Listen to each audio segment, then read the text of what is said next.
नमस्कार, आपने देखना शुरू कर दिया है द एंगल और मैं हूं आपके साथ छवि अवस्थी। चलिए सबसे पहले नजर डालते हैं आज की सुर्खियों पर।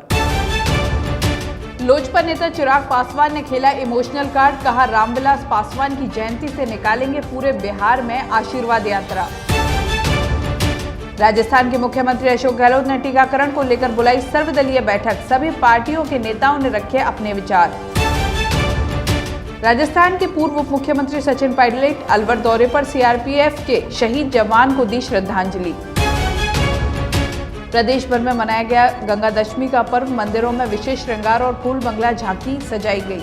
जम्मू कश्मीर को लेकर बड़ी सियासी हलचल के बीच प्रधानमंत्री नरेंद्र मोदी ने एक बड़ी हाई लेवल मीटिंग की है। प्रधानमंत्री नरेंद्र मोदी ने अपने आवास पर केंद्रीय गृह मंत्री अमित शाह और रक्षा मंत्री राजनाथ सिंह के साथ बैठक की। राजनीतिक जानकारों का मानना है कि पीएम मोदी की ये बैठक कैबिनेट विस्तार और फेरबदल के अलावा कई अन्य विषयों को लेकर बुलाई गई थी। केंद्र सरकार इस महीने 24 जून को जम्मू कश्मीर की सभी क्षेत्रीय पार्टियों के साथ बातचीत करेगी। इसमें प्रदेश के 14 नेताओं को बुलाए जाने की चर्चा है। सूत्रों से मिली जानकारी के मुताबिक पीडीपी मुखिया महबूबा मुफ्ती सर्वदलीय बैठक में शामिल नहीं होंगी। पीडीपी ने यह निर्णय लिया है कि पीएजीडी का नेतृत्व करते हुए नेशनल कॉन्फ्रेंस प्रमुख फारूक अब्दुल्ला बैठक में शामिल होंगे। चलिए बात करते हैं लोक जनशक्ति पार्टी की। तो लोक जनशक्ति पार्टी के नेता चिराग पासवान ने अब एक इमोशनल कार्ड खेला है। कुछ दिन पहले ही चाचा की हरकत को लेकर उन्होंने कहा था कि पिता की मौत के बाद वे अनाथ नहीं हुए थे, लेकिन चाचा के साथ छोड़ने के बाद ऐसा हुआ है। अब उन्होंने पूरे बिहार में 5 जुलाई से आशीर्वाद यात्रा निकालने की बात कही है। चिराग पासवान ने कहा कि मेरे पिता की जयंती 5 जुलाई को है। मेरे पिता और चाचा मेरे साथ नहीं है, इसलिए हमने हाजीपुर से 5 जुलाई को आशीर्वाद यात्रा निकालने का फैसला किया है। ये यात्रा बिहार के सभी जिलों से होकर गुजरेगी। हमें लोगों के प्यार और आशीर्वाद की जरूरत है। राष्ट्रीय कार्यकारिणी की बैठक को लेकर चिराग ने कहा कि मीटिंग में पार्टी के ज्यादातर सदस्य मौजूद थे।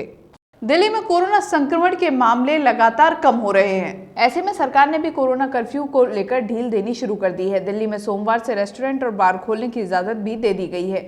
दिल्ली में कोविड प्रबंधनों में ढील 28 जून की सुबह 5 बजे तक बढ़ा दी गई है। रेस्टोरेंट बार में बैठने की क्षमता 50% है। रेस्टोरेंट सुबह 8 बजे से 10 बजे तक खुला रहेगा और बार दोपहर 12 बजे से 10 बजे तक खुला रहेगा।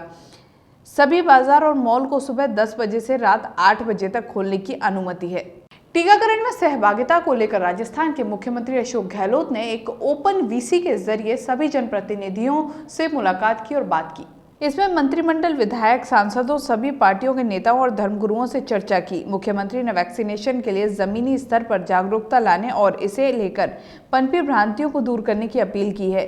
उन्होंने कहा कि तीसरी वेव बहुत खतरनाक है, इसलिए हमें सावधान रहना चाहिए। वहीं वीसी में निर्दलीय विधायक राजकुमार गौड़ ने कहा कि राज्य के सभी 13 विधायक उनके साथ हैं। सीपीएम विधायक बलवान पूनिया ने कहा कि केंद्र सरकार फ्री वैक्सीनेशन दे रही है, तो राजस्थान सरकार को विधायक फंड का पैसा वापस कर देना चाहिए, जिससे विकास कार्य ना रुके। वहीं उपनेता प्रतिपक्ष राजेंद्र राठौड़ ने चिकित्सा मंत्री पर निशाना साधा। चलिए अब बात करें सचिन पायलट की। तो राजस्थान के पूर्व डिप्टी सीएम सचिन पायलट आज अलवर दौरे पर रहे। पायलट खेडली के पास समूची गांव में पहुंचे, जहां उन्होंने सीआरपीएफ में तैनात शेर सिंह के निधन पर श्रद्धांजलि दी। साथ ही परिवार को हर संभव मदद उपलब्ध कराने का आश्वासन दिया। उन्होंने कहा कि प्रयास किए जाएंगे कि परिवार के सदस्यों को सरकारी नौकरी मिले, जिससे जीवन यापन बेहतर हो सके। शेर सिंह की बेटी और परिजनों से बातचीत की। परिवार के सदस्यों ने सचिन पायलट को ज्ञापन दिया और अपनी मांग रखी। वहीं अलवर जिले के खेडली और राजगढ़ के दौरे पर जाते समय जगह जगह उनका स्वागत हुआ।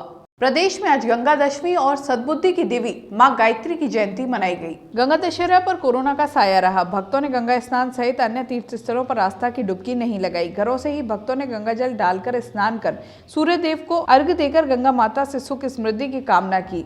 जयपुर के गंगा पोल, जलेबी चौक सहित अन्य गंगा माता के मंदिरों में सुबह गंगा माता का वैदिक मंत्रोच्चार के साथ अभिषेक कर नवीन पोशाक धारण कराई गई। इसके साथ ही विशेष श्रृंगार और फूल बंगला झांकी सजाई गई। वहीं खोले के हनुमान जी मंदिर स्थित गंगा माता सहित अन्य मंदिरों में पटोत्सव के तहत अभिषेक किया गया। गोपाल जी के रास्ता स्थित गंगा माता का मंदिर में माता का पंचामृत अभिषेक कर नयनाभिराम फूलों की झांकी सजाई गई। महाआरती का आयोजन भी किया गया।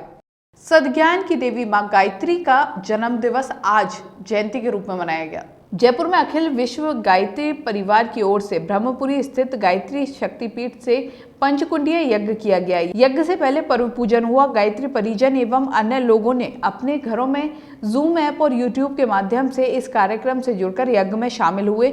यज्ञ के दौरान गायत्री परिवार के प्रमुख डॉक्टर प्रणव पांड्या और शैलबाला पांड्या का उद्बोधन भी हुआ। वहीं सांगानेर के वाटिका स्थित गायत्री शक्तिपीठ स्थित अन्य चेतना केंद्रों पर संक्षिप्त आयोजन हुए।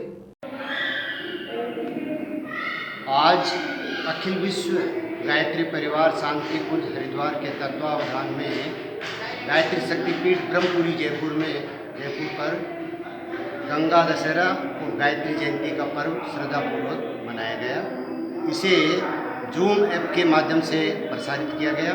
जूम ऐप और यूट्यूब के माध्यम से हजारों लोगों ने हजारों घरों में पे अपने यज्ञ संपन्न किया और एक संकल्प लिया वृक्षारोपण का और अन्य दूसरा। गायत्री सद्बुद्धि सद्ज्ञान की अधिष्ठात्री वेद माता, देव माता, विश्व माता के नाम से जानी जाती है और मनुष्य को सद्बुद्धि मिले, क्योंकि धन वैभव सब कुछ है, अगर बुद्धि नहीं है तो वो किसी भी काम के नहीं है। इसलिए सद्बुद्धि की देवी गायत्री का प्रचार प्रसार गायत्री परिवार के माध्यम से हजारों लाखों घरों में घर घर किया जाता है।